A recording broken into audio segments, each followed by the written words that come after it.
write fiction, but somehow I became this known journalist and writer of essays. But in the back of my mind, I always imagined myself writing fiction. So it's a kind of a labor of love that lasted for the last 20 years, and finally it became a book. It could have been 2 books, really, because I wrote a lot more stories, but these are the themes that connected this book to, about people who move from one traumatized world to a new world and having to deal with the past while trying to adjust to the future. And this piece is a shorter piece in the book. It's called The Palmist, and its claim to fame was that it was read on NPR, PRI's Selected Shorts. And Selected Shorts, some of you may know, is a program where they ask famous actors to read work from writers. And so when it was selected, I was quite pleased because a lot of these writers were dead. So I was like one of those few living writers whose work was read. And the actor was named David Strathairn of Good Night and Good Luck, whatever that movie was. And he was playing Mr. Morrow of a journalist. Anyway, I didn't even listen to it because I was so nervous because millions of people were listening to him. And then people said, well, you know, he did really well, but when he did the accent, the Vietnamese accent, it didn't sound right. I said, well, I wouldn't have that problem. So, let's see. It was called Palmist.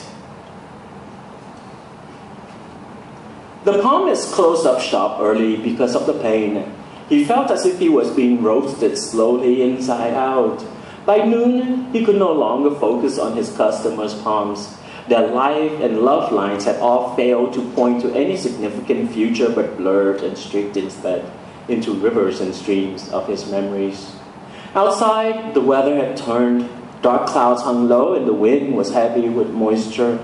He reaches the bus stop tiny shelter when it began to pour. He didn't have to wait long, however. The good old 38 Gary pulled up in a few minutes and he felt mildly consoled, though sharp pains flashed and blossomed from deep inside his bowels like tiny geysers, and they made each of his 3 steps up the bus laborious. It was warm and humid on the bus and crowded, and a fine mist covered the window. He sat on the front bench, facing the aisle, the one reserved for the handicapped and the elderly. A fat woman with rosy cheeks who stayed standing gave him a dirty look. It was true. His hair was still mostly black, and he appeared to be a few years short of senior citizenship. The palmist pretended not to notice her. He leaned contemptuously back against the worn and cracked vinyl and smiled to himself. He closed his eyes. A faint odor of turned earth reached his nostrils. The palmist inhaled deeply and saw again a golden rice field, a beatific smile, a face long gone, his first kiss. The rain fell harder on the roof of the bus as it rumbled toward the sea, and at the next stop, a teenager got on. Caught in the downpour without an umbrella, he was soaking wet, and his extra-large t-shirt that say, "Play hard, stay hard," clung to him. It occurred to the palmist that this was the face of someone who hadn't yet learned to be fearful of the weather. The teenager stood towering over the palmist, blocking him from seeing the fat woman who, from time to time, still glanced disapprovingly at him.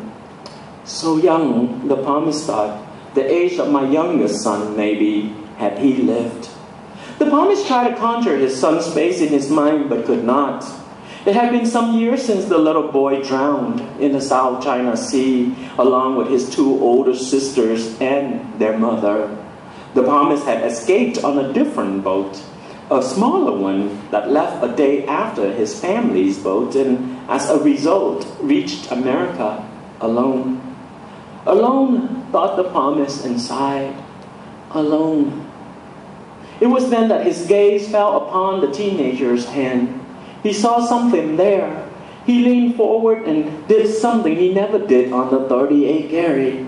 He spoke up rather loudly, excitedly. "You," he said in his accent, "I see wonderful life." The teenager looked down at the old man and arched his eyebrow. "I'm a palmist," said the palmist. "Maybe you give me your hand?" The teenager did nothing. No one had ever asked to see his hand on this bus before. The fat woman snickered. Oh, she's seen it all on the 38 Gary. She wasn't surprised. This is my last reading. No money, free gift for you. The palmist pressed on. Give me your hand. I don't know, the teenager said, scratching his chin. He was nervous. He felt as if he was caught inside a moving glass house, and that with the passengers looking on, he was somehow had turned into one of its most conspicuous fans. What don't you know? Asked the palmist. Maybe I know. Dude, the teenager said, I don't know if I believe in all that hocus-pocus stuff.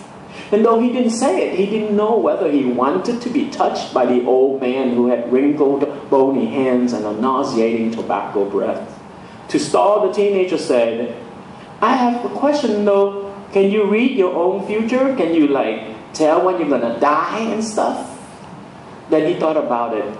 Nah, forget it, he said. Sorry, that was stupid. The bus stopped abruptly at the next stop, and everyone who was standing struggled to stay on their feet. But those who near the front of the bus were also struggling to listen to conversation. No, not stupid, said the palmist. Good question. Long ago, I asked same thing, you know. I read same story in many hands of my people. Sorry, that says something bad will happen, disaster. But in my hand, I read only good thing. This line here say, I have happy family, happy future, no problem. So I think me, my family, no problem. Now I know better. All hands affect each other, all lines run into each other, tell a big story. When the war ended in my country, you know, it was so bad for everybody. And my family, gone under the sea. You know, reading palm, not like reading map. You feel and see here in heart also, in stomach also, not just in your head. It is how you say, tuition? Intuition, the teenager corrected him. Yes, nodded the palmist. Intuition. The teenager liked the sound of the old man's voice. Its timbre reminded him of that of his long-dead grandfather, who also came from another country, one whose name had since changed several times due to wars. My stop not far away now, the palmist continued. This is your last chance, huh? Free, no charge. Go on, kiddo, the fat woman said, nudging him with her elbow, smiling. She wanted to hear this boy's future. I've been listening. It's all right. He's for real. I can tell now. That was what he needed. Okay, the teenager said and opened his right fist. The old man leaned forward, his face burning with seriousness as he leaned down and trailed the various lines and contours and fleshly nose on the teenager's palm. He bent the boy's wrist this way and that, kneaded and prodded the fingers and knuckles as if to measure the strength of his resolve. He made mysterious calculations in his own language, mumbling a few sing-song words to himself. Then finally the palmist looked up and in a solemn voice spoke. You will become artists. When 25, you're going to change very much. If you don't choose right, oh, so many regrets. But don't be afraid, huh? Never be afraid. Move forward, always. You have help. These squares here, they are spirits and mentors. They come, protect, guide you. When you reach mountain top, people everywhere will hear you, see you. Your art, what you see, others will see. Oh, so much love. You number one someday. The palmist went on like this for some time. Despite his pains which flared up intermittently, he went on to talk of the ordinary palms and sad faces that he had read, and the misfortunes he saw coming and the wondrous opportunities he saw squandered by fear and distrust. Divorces, marriages, and death in families, he read too many. Broken romance, betrayals, and adulteries, too pedestrian to remember. Twice, however, he held hands that had committed unspeakable evil, and he was sick for a week each time. And once he held the hand of a reincarnated saint. How many poems had he read since he came to America? So many. He answered his own question, laughing. Too many. Thousands. Who cared now? Not me. When the palmist finished talking, the teenager retrieved his hand and looked at it. He found it heavy and foreign somehow. Most of what the palmist said made no sense to him. Sure, he loved reading a good book now and then because reading was like being inside a cartoon. But for that same reason, he loved cartoons even more. And even if he got good grades, he hated his stupid English classes. Though it's true, he did write poetry, but only to himself. And he also played the piano. A singer then? Maybe a graphic artist. Maybe a movie star. He didn't know. Everything was still possible. Besides, turning 25 was so far away. Almost a decade away. Before she got off the bus, the fat lady touched the teenager lightly on the shoulder. Lots of luck, kiddo, she said, and wiped a tear from the corner of her eye. Nearing his stop, the palmist struggled to get up, wincing as he did, and the teenager helped him. The teenager wanted to say something to the old man, but he did not. When the bus stopped, he flashed a smile instead and waved to the palmist, who in turn gave him a look that he, in later years, would interpret as that of impossible longing. The teenager lived near the end of the park. As usual, the bus was near empty at the stretch, and he sat down on the bench that the palmist had previously occupied. He could still feel the warmth of the vinyl. With everyone gone now, he grew bored. He turned to the fogged-up window behind him and drew a sailor holding a bottle standing on a sloop. It sailed an ocean full of dangerous waves. The boat, it seemed, was heading toward a girl with large round breasts in a hula skirt, and she was dancing on a distant shore.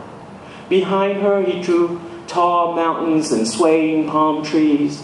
He hesitated before mischievously giving her 2, 3 more heads and 8 or 9 more arms than she actually needed to entice the drunken sailor to her island, and then he pulled back to look. Among her waving arms, the teenager saw a rushing world of men, women, children, under green, red, blue, polka-dotted umbrellas and plastic ponchos.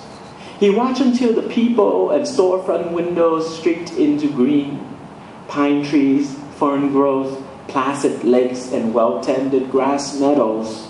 The park, beyond which was the sea. The rain tapered off, and a few columns of sunlight pierced the gray clouds, setting the road aglow like a golden river. The boy couldn't wait to get off the bus and run or do something. Glide above the clouds if he could. High above the clouds, a jet plane soared. People were flying to marvelous countries to take up mysterious destinies. With repeated circular movement of his hand, he wiped away sailor, boat, waves, and girl. Where the palmist's thumbnail had pressed into the metal of his palm and made a crescent moon, he could still feel a vague tingling sensation. A poet, he said to himself, and gave a low laugh. He looked at his cool, wet palm before wiping it clean on his faded Levi's. What a day, he said, shaking his head. Boy, what a day. Thank you.